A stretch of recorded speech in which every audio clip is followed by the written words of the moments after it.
Okay, we're looking at problem number 14 from the ETS 022 practice test, and this is for math. And so a quick background on this. This is a calculus problem, and so for those of you who are in my current GACE class in June of 2018, you will know that you have not had your calculus week yet. But I want to talk to you about a function. A function in calculus, I should say. F of x is pretty much how you've dealt with functions. F of x means the function. When you see a function graphed, like you see here, that graph just shows you where the function is on a coordinate plane. So for any given x, it shows where the y is. There is a thing called f prime of x, also known as the derivative. What this is it shows how fast something is changing on the coordinate plane at a given slope. The important thing about the derivative is that at any given point of or value of x, the derivative tells you the speed, how fast it's going, or more specifically, the slope of that function at that given point. And lastly, f double prime of x, that is the second derivative, and that shows concavity. Concavity means there are two types of concavity of curves, basically. There's concave down, okay, concave down, and there's concave up.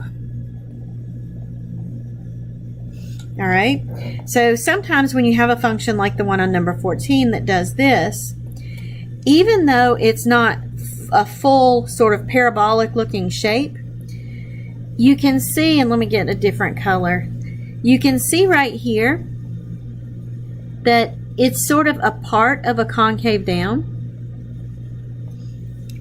And you can see right here, even though it's not fully the whole parabola looking thing, this part would be concave up. Okay. In between concavities, there is a thing where the concavity changes, known as a point of inflection.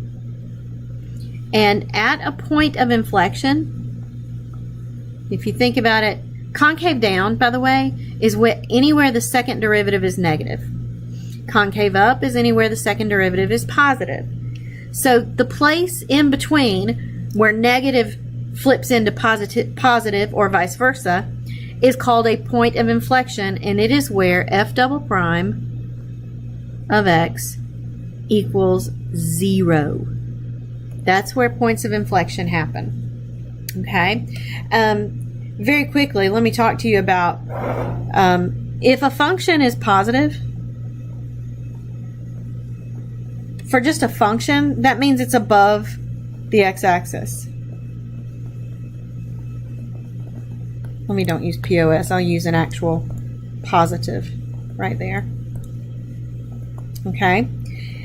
When a function is negative, that means that it is below the x-axis. If a function is 0, that means it's on the x-axis, and therefore at that point of x, it could be called a solution or a 0. So those are some facts about when f of x is positive, negative, and 0. But let's talk about f prime of x, because that's the slope. Where slope is positive, that means that the function is increasing. And I'll give you an example of that. Okay. To figure out the slope, you can actually, at a given point, just find 2 points that are pretty close to each other and connect them and analyze the slope of that tiny little segment. And that slope is actually positive, and it's going up pretty rapidly. If you find a different slope here between those 2 points, you can see it's still positive, but it's not quite as steep. So it's kind of slowing down. And here, in between here, you can see that's a positive slope, but once again, it's slowing down a little bit. Okay, so f prime of x Where it's positive, that means the function is increasing. And let me show you one that decreases, since that one's strictly increasing. If I had like something like that, a curve, okay, then the slope from here to here, you can see that that's increasing. Here, it's still increasing, right? Because the slope is positive. It's still increasing, but can you see that it's leveling off? And then if you look right up at the top, that's a zero slope. Where the slope is zero is where something stops increasing and starts, if you look here, decreasing. So here slope is negative, positive, positive, positive.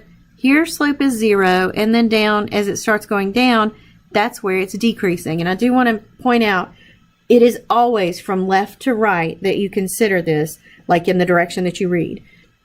So slope is positive, positive, positive. At tall or high points, it gets to zero. And I want you to notice right here, the slope is still negative, but it's slowing down because it's not as steep. Okay, and right here, at this point right there, that slope, and technically it's the slope of the tangent line that's touching only at one point, that's another zero. So at maximum and minimum points is where you get that the first derivative, or the slope, is equal to zero. And the rest of the time you can tell at a given point whether it's positive or negative by whether it's increasing or decreasing. So let's go back here. If the slope, or the derivative as we call it, is positive, that means the function is increasing at a given point. If it is negative, that means that it's decreasing. Let me get a smaller pen. Decreasing. And like we said, if it's zero, if the first derivative is zero, that means you have a maximum or a minimum point, because it's where it stops either increasing and begins decreasing, or whether it stops decreasing and begins increasing. So that is a maximum or minimum point. Lastly, the second derivative is where you can see concavity. So let me go back to this right here. Can you see that this segment right here is concave up? Okay, concave up.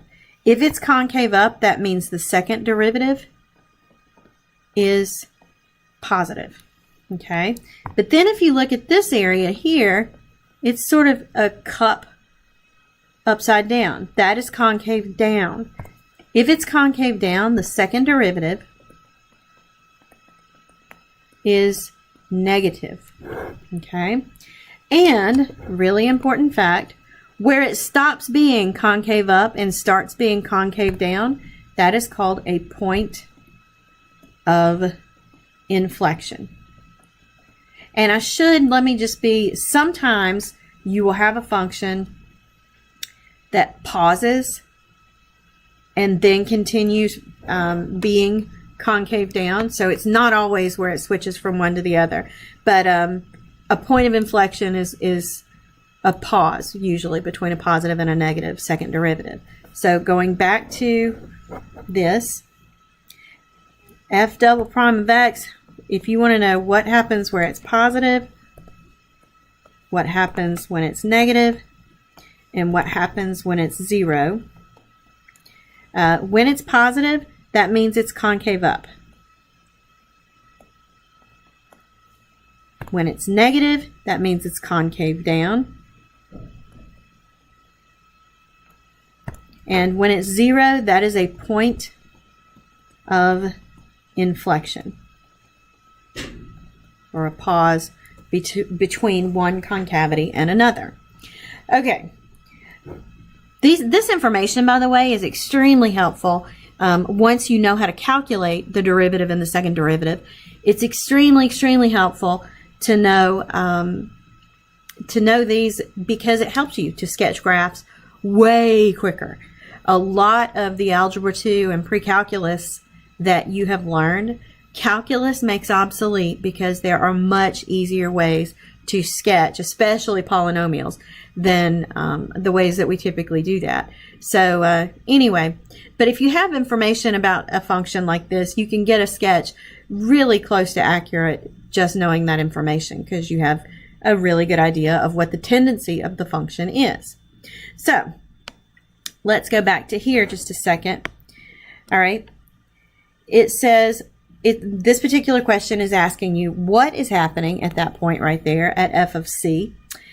And you will notice that even though it's slight, this is concave down.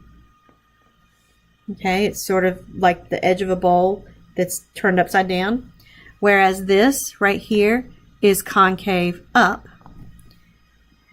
which means P, that point in the middle, is actually a point of inflection because it's where the concavity changes.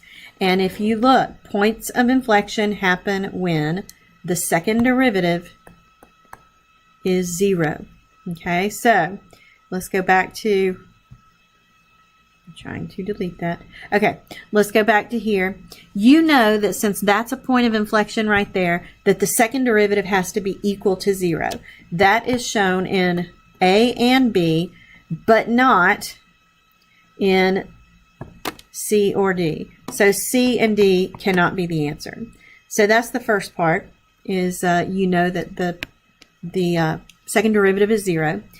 And then f prime of c, that is, remember, that's the derivative, and that's where you're looking at the slope of the little line segments that you can create. Technically it's tangent lines, but I'm just showing you with sort of lines that are close to tangent.